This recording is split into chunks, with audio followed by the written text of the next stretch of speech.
The editor-in-chief of the Pennsylvania Capital Star, John Misick, joins us live here on CB24 Live and New to talk more about this. Interesting, John, just to sort of pick up on part of that news conference there from the Pentagon. They're talking about, they're monitoring this maneuverable aircraft. They say it is not a physical threat to Americans right now, but you can see they're not taking it lightly either.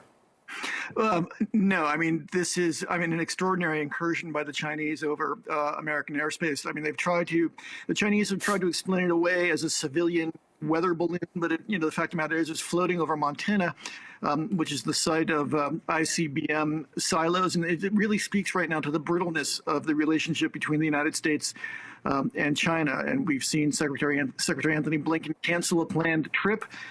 So, it's a tense matter right now. There's no way to underplay it. Absolutely. And I wanted to pick up on that. The fact that Blinken and Biden have decided, not the right time to go to China at this point. Here in Canada, we've summoned the Chinese ambassador to Canada, to Ottawa, to sort of try to answer a few questions about this. What is the delicate balance that Biden and Blinken need to try to look at right now? Because we all know about the sort of Western tensions with China currently. Yeah, there was talk yesterday of whether or not to shoot this thing down, and they put that aside because that was deemed too dangerous. There's that balance of response. How do you respond firmly without being too firm? How do you send a clear message without unnecessarily exacerbating tensions with a global economic power and a geopolitical rival? You just mentioned shoot down. That was not the tweet, I guess the truth or whatever they call sort of social media posts from former President Donald Trump saying, shoot the balloon down here. He's clearly weighing in here. We see how he would handle things. How's that gone over south of the border? Well, the former president is not in charge, so he's free to say what he wants to say on his social media platform.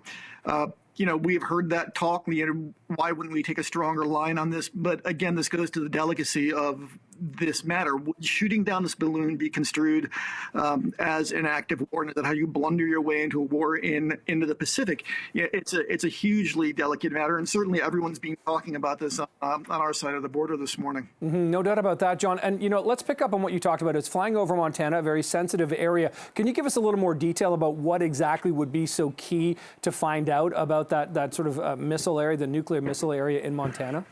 Sure. The American prairie is kind of home to the U.S.'s nuclear capability. We've seen this in films since we were kids on our side of the border. If you saw War Games, you remember that what that was like. Taking stock of us and of our defenses. That is no small thing. That's looking over the fence to see what the neighbors are doing, for lack of a better term. Except in this case, on the other side of the fence, instead of the washing up, it's nuclear missiles.